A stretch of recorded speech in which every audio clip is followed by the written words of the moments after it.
Thank you very much, ma'am, for joining us in this special interview. Thank you so much. And I want to extend my greetings to the viewers, and I also want to extend my felicitations to the crew and to the officers of Lok Sabha TV channel. To start with, how this channel was conceived and planned? So far as the channel is concerned, as you've said, it has completed very successfully 7 years of its existence, and now it is entering into the 8th year. In last 7 years, it has improved every day. There's been improvement and there has been public appreciation of its functioning, of its programs, and moreover, all the members of parliament, all the leaders of different parties have praised it and have appreciated the completely impartial stance that it has always taken. So as the channel has brought people closer to the parliament, what were the guiding principles as far as its programming is concerned?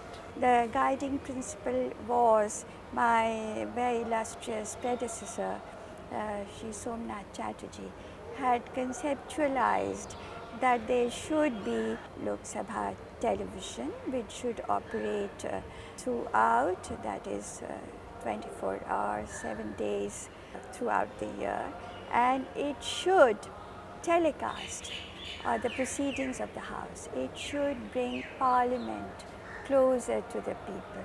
They must not just read in the papers what has happened in the Parliament, or later on see some cutting out, some strips of it, but they should be able to see live what is happening in the House. So he, and I'm very grateful to him for having done this, and on 24th July 2006, this channel was established, and it has over the years brought Parliament close to the people. People are able to see exactly what is happening inside the House and later on. And this is shown not just when the session is on, but also repeated, so that those who have missed it are able to see it later. So in a much better way, the channel has also empowered people in taking informed decisions. If I have to ask you, how do you assess the growth of Lok Sabha Television in last 7 years? You see, wherever I go, and I travel a lot within the country, and I go to rural areas, very far-flung areas, and I'm really surprised when women come forward, and I least expect that they should be watching LSTV and watching the proceedings of the Parliament, but they take time out and show interest and watch it. School children come to me and they say they watch it and find it interesting. So I'm really so happy. And then when I go abroad, there's so many people I meet and they tell me they have been watching it. Of course, we are not able to telecast it abroad, but you see, since other channels are taking from Lok Sabha TV, other channels are able to telecast it abroad. But what they are showing, they have taken from LSTV. So I'm really very happy as to the kind of service that LSTV is rendering. And the reach is tremendous. As we always say, this is not a news-based channel, but a views-based channel. One question that is always asked is how this channel is different from Doordarshan, because it is always confused with Doordarshan. Yes, as you have already described, it is not a news channel, and it is a channel meant for discussion, debate, expression of views, and analysis, in-depth analysis, and reviewing the matter. So, although these discussions, debates also take place on Doordarshan, but so far as LSTV is concerned, it is focusing only on the Parliament, and strict neutrality is the basis on which it operates, and it is very high level of cerebral input that it makes. So in that sense, it is different, and it is also talking about democracy.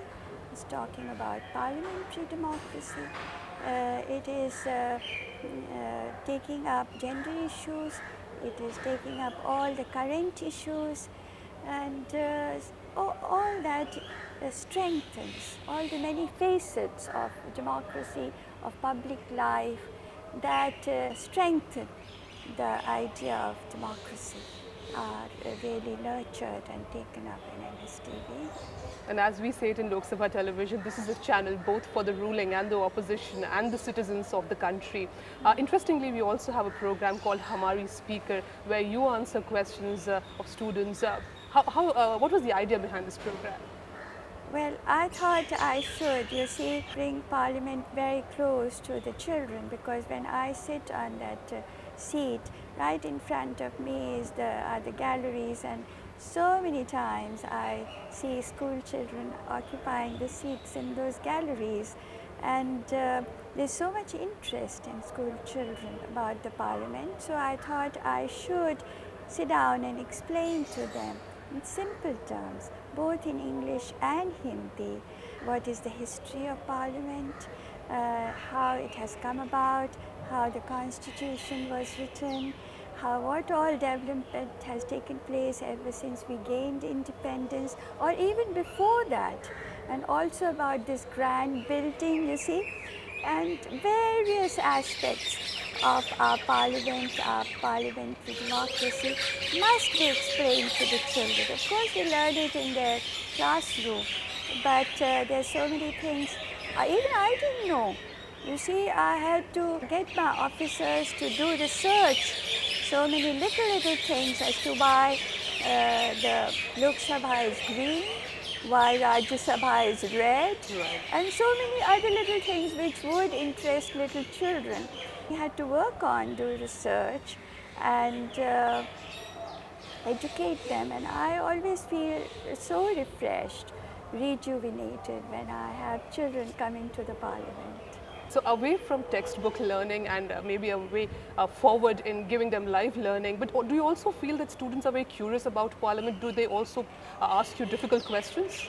Yes, I always encouraged them to ask me difficult questions, and they did, and I was very happy that they took such keen interests, and this is what makes our democracy so praiseworthy. You see, here we give complete freedom to everybody, to every citizen, even to little school children, to ask what they want. This is the essence of democracy. So one shouldn't really discourage them from asking uncomfortable questions. We missed it as school students when we were in school. We never had an opportunity to speak to the Lok Sabha Speaker. But also considering you travel abroad for bilateral meetings and multilateral meetings, do we have similar channels abroad as well? Yes, but channels which are not operating full time, like they are only telecasting the proceedings, or they are not really owned by the Parliament. I mean, they can't really be compared with our channel. Our channel was the first dedicated channel to be owned by the Parliament itself and running full time. How do you wish to see the channel in the coming years, and the message you would like to convey on the anniversary? I wanted to go on improving as it has in its last 7 years of journey, and I want to wish the very best to its crew, which is very dedicated, to all the staff and the officers in the coming year. I also want our Lok Sabha Television to take up the issues connected with our farmers, with our agriculture. Ours is an agrarian economy, so it should be taken up by our channel. It should also take up the issue of social justice, sensitize its viewers towards the problems and the difficulties faced by those who are at the lowest rung of our social hierarchy, and take up the issue. We have such beautiful historic buildings, our heritage. So take up that. One building is also of our parliament. And then we have wonderful crafts. So channel should be able to take up the issues of our craft people. They are getting neglected. And I think some of our crafts are on the verge of vanishing. So we should take it up. These are the current issues that should, and above all, we should take up the issue of education. That education, especially in the rural areas, especially for BPL children, Right. we should pay attention to that. And I'm sure the producers will be more than happy to launch these programs which concern everyone. And these are very, very important and significant issues. Thank you very much, Madam Speaker, for joining us in this special interview. And it's been great so far in the last 7 years. And we hope that Lok Sabha Television continues to achieve more and create new milestones. Thank you very much. Thank you. Wish you all the best.